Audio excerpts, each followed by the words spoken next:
Muy buenas tardes para todos. Nosotros somos el grupo número 2. El texto que nos correspondió es el profesor como investigador de Stenhouse. Nosotros vamos por medio del cuadrito que hicimos, explicarles un poco sobre lo que pudimos captar del texto. Voy a comenzar yo explicando un poco sobre la percepción que tiene Stenhouse acerca de lo que debe hacer el docente investigador en cuanto a su aula, en cuanto a sus estudiantes. Entonces, él hace un énfasis en que es importante enseñar el concepto de investigador a los estudiantes. Literalmente dice, ahora bien, para ser un investigador observador, el maestro tiene que enseñar a los alumnos lo que es tal definición de sí mismo. Entonces consideramos que es muy importante poder tener como esa visión de lo que el estudiante percibe de la labor que ejerce el docente. También decía Stenhouse que es muy importante que si el docente apuesta por la investigación y digamos que para aportar al desarrollo de su propio modo de enseñanza, debe aprovecharse de la presencia de un observador en su aula. Entonces, hacía énfasis en que era importante tener la observación por parte de los pares. Y asimismo, pues como lo observan a uno, pues uno ser partícipe también del, de, de ese proceso de los pares también. En esa misma relación encontramos la comunicación, donde debe haber una relación dialógica constante con un equipo de trabajo, una comunicación mutua, que hay de informarse con el grupo de trabajo, que sean precisos desarrollar un vocabulario en común para trabajar los mismos conceptos y términos, es decir, estar en la misma capacidad de análisis y de trabajo crítico entre todos. En este sentido, pueden ayudar a desarrollar y analizar los problemas de la misma, bajo el mismo lenguaje científico y bajo las mismas categorías y las mismas formas conceptuales en las que se pueden trabajar, no solo con el grupo de pares, sino también con los estudiantes, que es un trabajo que es bastante interesante realizar entre la comunicación del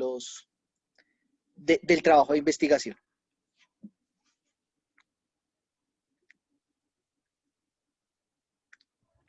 Stenhouse propone que la observación y el análisis están inminentemente relacionados con el ejercicio educativo.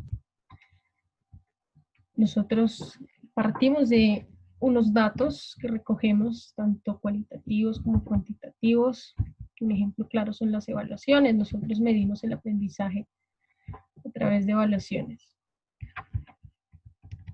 Él expone que la observación y análisis se debe realizar en la mayoría de los sistemas.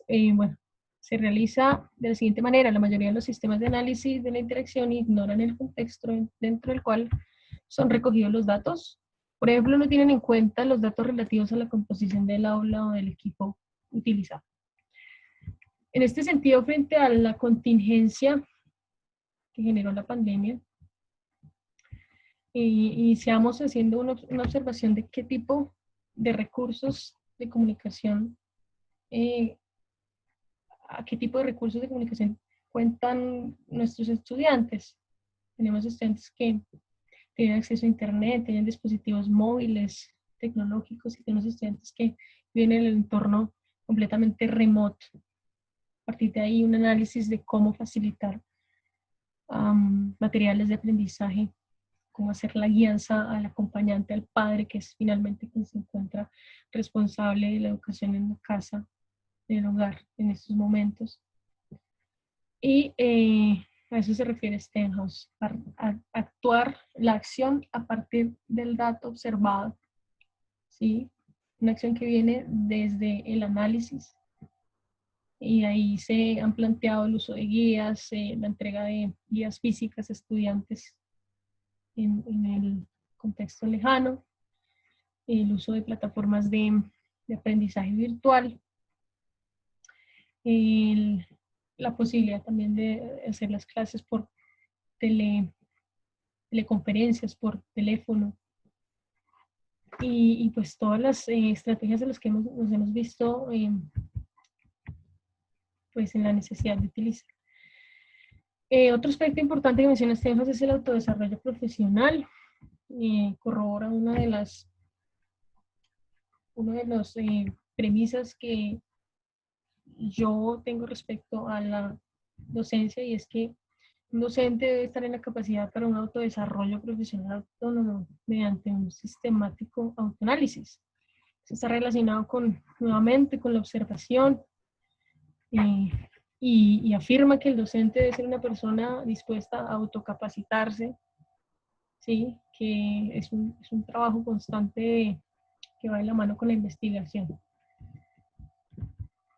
Y Hugo nos puede ayudar a ahondar más en el autodesarrollo profesional.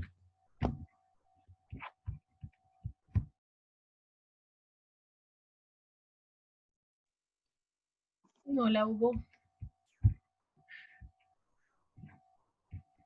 Hola, es que no tengo la... No, tuve un corte aquí. Pitch. Pero no, así grabando. Pero igual se puede recortar, ¿no? Yo lo edito. ¿Sí lo edito? Ah, bueno. Ok, listo, va.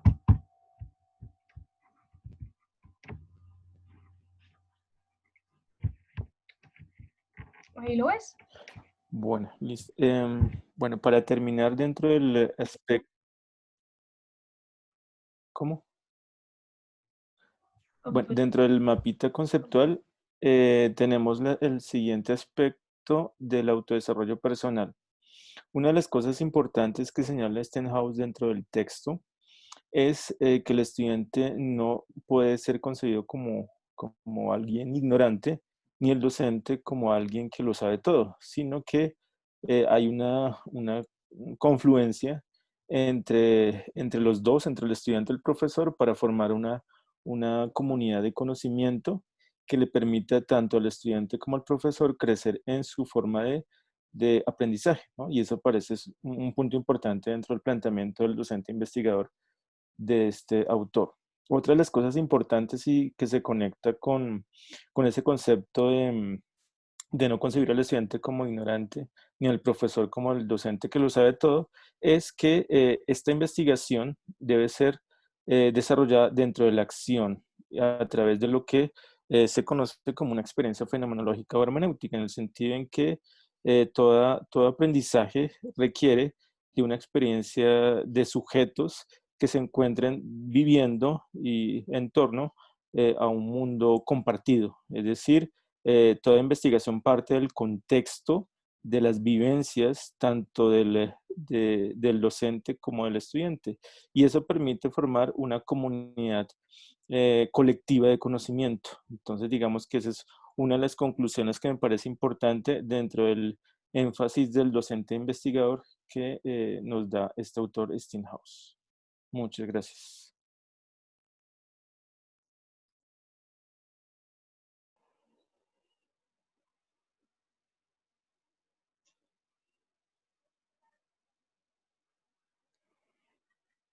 Las personas que conformamos este grupo número 2 somos Daisy Cruz, Joel García, Hugo Rodríguez y Camila Martínez.